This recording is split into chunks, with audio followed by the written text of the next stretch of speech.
बिस्मिल्लाहिर्रहमानिर्रहीम। अस्सलाम वालेकुम स्टूडेंट्स, कैसे हैं आप सब। आज हम चैप्टर नंबर 5 स्टार्ट करने जा रहे हैं और इसकी एक्सरसाइज है 5.1। जो सबसे फर्स्ट क्वेश्चन है उसमें हमें कह रहा है कि solve and represent on real line. सबसे पहले हमें कोई क्वेश्चन दी गई होगी और उसको हमने क्या करना है, रियल लाइन पे जब उसका आंसर आ जाएगा तो उसको रियल लाइन पे शो करवाना है। सबसे पहले पढ़ते हैं कि रियल लाइन क्या होती है। ये एक लाइन है, ठीक है। अगर आप इस लाइन के ऊपर नंबर को शो करवा देंगे, ये 0 है, इस साइड पे पॉजिटिव नंबर, ठीक है, और इस साइड पे नेगेटिव नंबर्स, तो ये हो जाएगा हमारा रियल लाइन हो जाएगी, ठीक है। तो जो हमारा आंसर आएगा, एक्स की वैल्यू आएगी, उसको हमने इस लाइन के ऊपर शो करवाना है, ठीक है। सबसे पहले हमें इक्वेशन दे दी गई है, इसको हम क्या करते हैं, सोल्व करते हैं। हमने क्या करना है, हमें एक्स की वैल्यू, एक्स जो है वो इस वाले टर्म में पड़ा हुआ है, ठीक है। तो अब हमने क्या करना है, ये टर्म नहीं छेड़ेंगे और जो एक जैसी टर्म होती है उसको एक तरफ ले जाते हैं और जो एक जैसी टर्म होते हैं उसे दूसरी तरफ रखते हैं, ठीक है। तो ये 12x इधर ही पड़ा रहेगा इसी साइड पे, ठीक है। और जो बराबर की दूसरी साइड है वो -6 है, तो ये प्लस का था, इधर आके ये माइनस का हो गया और माइनस का 30 बन जाएगा। अच्छा, मैथ में हम क्या करते हैं कि हम बोलते ऐसे हैं कि ये इस साइड पे चला गया, लेकिन असल में जो इसके पीछे जो सारी टर्म होती है, जो सारा मेथड होता है, वो क्या होता है, वो ऐसे होता है कि अब देखें ये 12x था, ठीक है, और प्लस का 30 है। हमें क्या करना है, हमें किसी तरह से यहाँ से 30 को मूव करवाना है क्योंकि हमें 12x वाली वैल्यूज़ चाहिए, ठीक है। तो मैं क्या करूँगी, मुझे 30 को मूव करवाने के लिए मैं इधर -30 कर दूँगी कि 30 इधर से ख़त्म हो जाए किसी तरह। अब इधर -6 पड़ा हुआ है, अब इधर मैंने -30 को ऐड किया है खुद से, तो मैं इधर भी जो है वो -30 को ऐड कर दूँगी। अब ये तो 30 में से 30 कैंसिल हो गया, जो रिमाइंडर हमारे पास है वो 12x है इधर से, और ये बन जाएगा हमारे पास 36 माइनस का। इस तरीके से ये सारा मेथड होता है, ठीक है। सिमिलरली हमारे पास 12x है, तो मुझे x की वैल्यू चाहिए। अब 12 को मैंने किसी तरह से यहाँ से हटाना है, 12x के साथ मल्टीप्लाई हो रहा है, तो मैं अब 12 को किसके साथ क्या करूँ कि मेरे जो 12 है वो कैंसिल हो जाए, तो मैं इसको 12 के साथ ही डिवाइड करवाऊँगी। और अगर मैं उस साइड पे डिवाइड करवा रही हूँ तो मुझे इस साइड पे भी डिवाइड करवाना पड़ेगा, ठीक हो गया। नेक्स्ट क्या होगा, 12 से 12 कैंसिल हो जाएगा, यहाँ पे x रह गया और 12 3 36 हो जाएगा, और ये माइनस की अलामत वैसी की वैसी। अब जो x की वैल्यू निकली है मेरे पास वो -3 निकली है, इसको शो करवाना है मैंने रियल लाइन के ऊपर। सबसे पहले मैं क्या करूँ, एक लाइन ड्रा करूँ, ठीक है। ये लाइन ड्रा होगी, ये सेंटर में 0, इस साइड पे पॉजिटिव वाली वैल्यूज़ है 1 2 3, और इस साइड पे -1 -2 और नेगेटिव का 3। अब मुझे -3 शो करवाना लाइन के ऊपर, तो वो क्या है, वो ये वाली लाइन है, तो मैं कह दूँगी ये मेरे पास x बराबर है -3, इस लाइन पे शो हो रहा है, ठीक हो गया। अब इसी क्वेश्चन में वो कह सकता है कि इसकी पड़ताल भी करें, इसको प्रूव भी करें कि जो हमारा -3 आंसर आया है कि x जो है वो -3 के इक्वल है, इसको प्रूफ भी करें।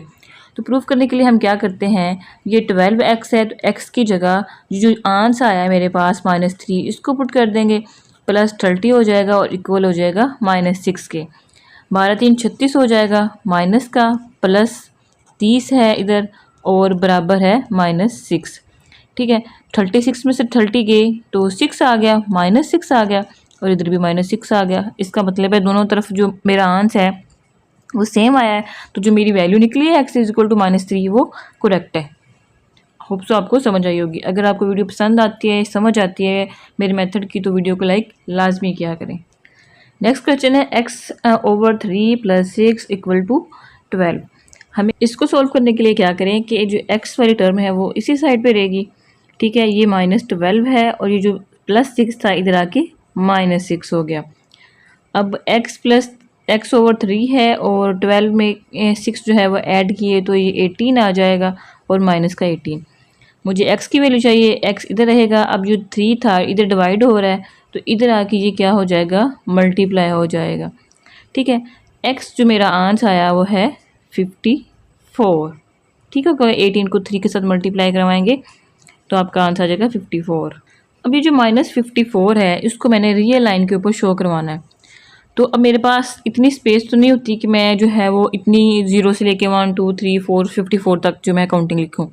तो मैंने अपने हिसाब से क्या करना है, ये मेरे पास 0 है, ठीक है, इधर मैं 10 20 इधर 20 आ जाएगा, 30 आ जाएगा, और इस साइड पे मैं जो वैल्यूज़ लिख लेती हूँ वो है -10 आ जाएगा और -20 आ जाएगा, ठीक है। इसको मैं थोड़ा सा लॉन्ग कर लेती हूँ। इधर आ जाएगा -30, नेक्स्ट आ जाएगा -40 और -50 और 60, ठीक है। यहाँ तक मैं काउंटिंग लिख लूँगी। अब मुझे 54 चाहिए, तो ये जो 50 है, ये वाली लाइन है, इसको मैं क्या करूँगी, 10 जो नंबर्स हैं उसके अंदर डिवाइड कर लूँगी। ये 2 के अंदर कर लें, अगर आप करना चाह रहे हैं तो 5 के अंदर डिवाइड कर लें, तो ये हो जाएगा मेरा 2 और 4 6 8 और ये 10 आ जाएगा। अब 4 कहाँ पे आ रहा है, यहाँ पे, तो ये मेरा 54 की प्लेस हो जाएगी, ठीक है। इस तरह से आपने इसको शो करवा देना है नंबर लाइन के ऊपर। सिमिलरली आप इसकी भी जो है वो वेरिफिकेशन कर सकते हैं, इसको प्रूफ कर सकते हैं।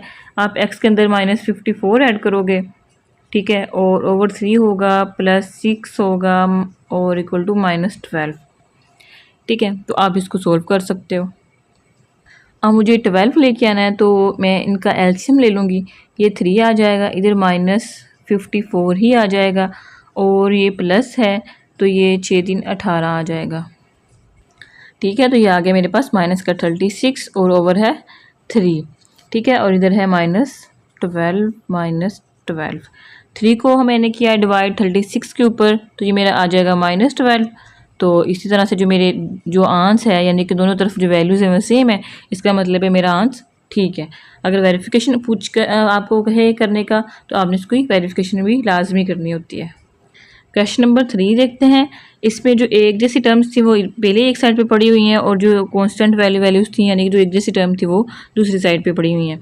अब मैं क्या करूँ, मैं इन दोनों का सबसे पहले एलसीएम ले लेती हूँ। तो ये मेरे पास 2 और 4 का एलसीएम कितना आएगा, 2 1 2 2 2 4 और 2 1 2, यानी कि 4 इसका एलसीएम आ जाएगा, ठीक है। अब 2 को 4 के ऊपर डिवाइड किया तो 2 आ जाएगा, इधर आ जाएगा 2x माइनस इधर आ जाएगा 3x और ये 1/12 से वैसे का वैसे। अच्छा जी, नेक्स्ट है जी, इधर आ जाएगा 2x में से -3x निकले हैं, 3x में से 2x निकले तो x आ जाएगा माइनस का x, और इधर है 4 और इधर है 12, ठीक है। अब मुझे क्या चाहिए, मुझे x की वैल्यू चाहिए, तो जो मैं x है वो इधर ही पड़ा रहने देंगे, और ये है 12, 4 इधर डिवाइड हो रहा था, इधर आके मल्टीप्लाई हो गया। यहीं से हम इसको काट सकते हैं, 4 3 12 हो जाएगा, और इधर आ जाएगा 1/3, इधर है माइनस का x। इसको क्या करेंगे, अब ये x है, अब इस पूरी वैल्यू को भी माइनस के साथ करेंगे, इस पूरी वाली को माइनस के साथ मल्टीप्लाई करेंगे, तो ये माइनस माइनस प्लस हो जाएगा, और इधर आ जाएगा 1/3 माइनस का। तो जो मेरे पास वैल्यू आई है x की वो -1/3 है। इस -1/3 को मैंने रियल लाइन के ऊपर शो करवाना है, ठीक है। तो ये होगी मेरी रियल लाइन, इस साइड पे है माइनस वाली वैल्यूज़, तो मैं इसको लिख लेती हूँ। अब देखें 1/3 है, यानी कि ये जो वैल्यू है ये 1 से कम है और 0 से आगे आ रही है, क्योंकि अगर आप 1 को डिवाइड करेंगे 3 के ऊपर, ठीक है, तो इधर पॉइंट आ जाएगा, तो इधर 0 आ जाएगा, ये 3 3 9 हो जाएगा और 1, ठीक है। फिर ये वैसे का वैसे चलता रहेगा, 0.3 आ रहा है। तो हमने क्या करना है, यानी कि अब ये 0 वाली वैल्यूज़ थी, ठीक है, इसके अंदर हम जो है वो रियल लाइन में इसको शो करवा सकते हैं। अब 1/3 है, तो आप क्या करेंगे, इसके 3 पार्ट करने हैं आपने, ठीक है, 1 और 2, 3 पार्ट हो गए, और इसको जो फर्स्ट वाला ऊपर वाली वैल्यू होती है ना, ये इसकी पोजीशन को शो करवा रहा होता है। तो अब इसकी पोजीशन क्या है, ये वाली 1, तो यहाँ पे हम कह दें कि ये 1/3 है हमारा, ठीक है। इस तरह से आपने इसको रियल लाइन के ऊपर शो करवाना है। होप सो आपको इसकी समझ आई होगी। क्वेश्चन नंबर 4 को देखते हैं। इधर है 2 मेरे पास, 7 को इस पूरी के साथ मल्टीप्लाई करवाया तो 7 2 14 हो जाएगा, ठीक है। 14x आ जाएगा और प्लस का 7 4 28, और जो प्लस है 12x है इधर वो सेम टू सेम आ जाएगा। अब जो एक जैसी टर्म है वो एक साइड पे रखते हैं, जो दूसरी टर्म्स हैं वो एक साइड पे पड़ी रहने देते हैं। 14x और प्लस 12x इधर का रहा, और इधर है 2, 28 इधर आके -28 हो गया। 14 के अंदर हमने 12 ऐड किया तो ये बन जाएगा हमारे पास 26x, ठीक है। और 28 में से 2 निकले तो 26 माइनस का, ठीक है। अब हमें क्या चाहिए, x की वैल्यू चाहिए। तो ये जो 26 है ये इस साइड पे आके डिवाइड हो जाएगा, ये 26 से 26 कैंसिल हो जाएगा। तो जो x की वैल्यू हमारे पास वो क्या आई, -1 आ गई। अब -1 को रियल लाइन पे शो करवाना है तो ये तो बहुत ही इजी है। वो कैसे कि ये हमारे पास 0 है, ये 1 2 3 1 2 3 -1 -2 -3 -1 है तो इसकी पोजीशन ये बनेगी। तो ये हमारा x की वैल्यू -1 है, ये इसकी पोजीशन है, ठीक है। इस तरह से शो करवा देंगे। इसकी पड़ताल भी आपने लाजमी करनी है, ठीक हो गया। क्वेश्चन नंबर 5 देखते हैं। इसमें भी जो एक जैसी टर्म्स थी यानी कि लाइक टर्म्स थी वो पहले ही एक साइड पे पड़ी हुई हैं और कांस्टेंट वाली दूसरी साइड पे पड़ी हुई हैं। सबसे पहले क्या करें, हमने ये फ्रैक्शनल पार्ट है ना सारा, ठीक है। तो फ्रैक्शनल पार्ट को, ये भी फ्रैक्शनल पार्ट है, अब इन दोनों को हमने माइनस करवाना है। तो फ्रैक्शनल पार्ट को ऐड करना हो या माइनस करना हो तो हम उसको कैसे करते हैं, उसका हम एलसीएम लेते हैं। तो 4 और 3 का एलसीएम लिया तो मेरे पास आ जाएगा 12 आ जाएगा। फिर क्या करते हैं, जो नीचे वाली वैल्यूज़ होती हैं उसको 12 के ऊपर यानी जो हमारा एलसीएम आता है उसके ऊपर डिवाइड करवाना है। ये आ जाएगा 4। फिर 4 को क्या करना है, 4 को जो ऊपर टर्म्स पड़ी हैं उसके साथ मल्टीप्लाई करवाते हैं।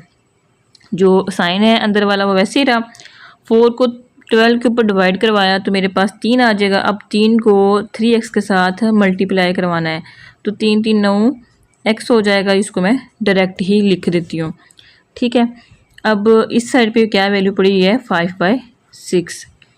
अब 4 को 2 के साथ मल्टीप्लाई करवाया तो 8 आ जाएगा, 8x -4 और ये माइनस का 9x, नीचे पड़ा है 12, ये है 5/6, ठीक है।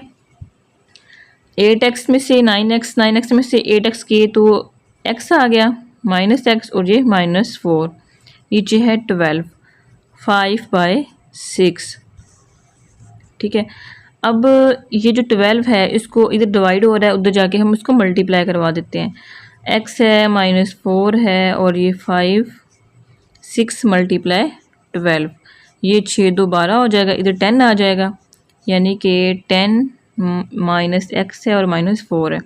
हमें x की वैल्यू चाहिए, -x इधर रहने दें और ये जो 10 है और ये -4 इधर आके प्लस का 4 हो गया और ये इस तरह से आ गई, ये 14 आ जाएगा और ये -x आ जाएगा, x आ जाएगा -14 के इक्वल, ठीक है।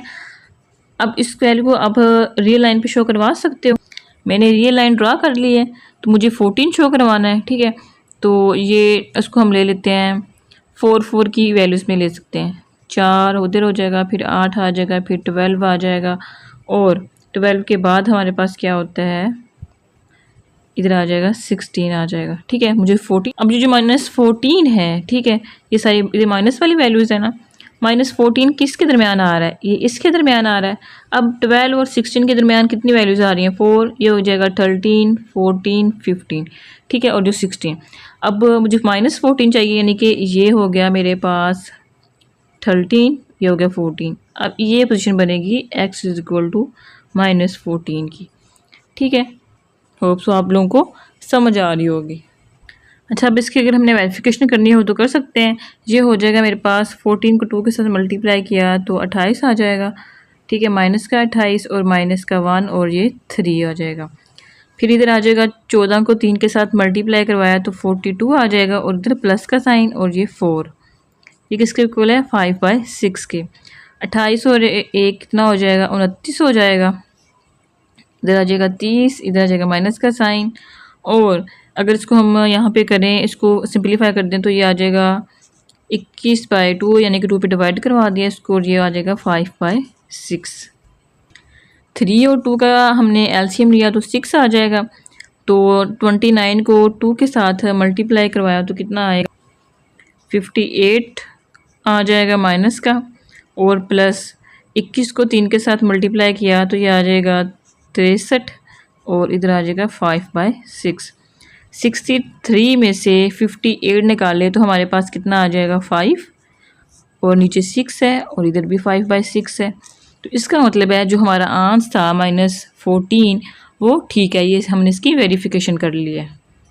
क्वेश्चन नंबर 6 देखें, इसमें क्या है, हम सबसे पहले क्या करेंगे, जो एक जैसी टर्म्स हैं उनको एक तरफ ले आते हैं। ये -10/5 था, इधर आके 10/5 हो जाएगा और इसके पास साथ x वेरिएबल है और ये 9 का वैसे। अब आपने क्या करना है, आपने अब इस क्वेश्चन को खुद सोल्व करना है ताकि, और ख़ुद सोल्व करके इसका आंसर मुझे देना है ताकि मुझे पता चले कि आपको लेक्चर्स की कितनी समझ आ रही है। ठीक है, सारे कंसेप्ट वही हैं जो हमने पिछले 5 क्वेश्चंस के अंदर अप्लाई किए हैं। सेम टू सेम ये क्वेश्चन भी वैसे ही होगा। हम सबसे पहले इसकी जो है वो एलसीएम लेंगे, एलसीएम लेने के बाद सेम जो मेथड होता है वो अप्लाई करके इसको सॉल्व कर देंगे। वेरिफिकेशन करनी है फिर आपने अपने आंसर की कि आपका आंसर ठीक आया है कि नहीं, और उसके बाद उसको रियल लाइन पे शो करवाना है। ठीक है।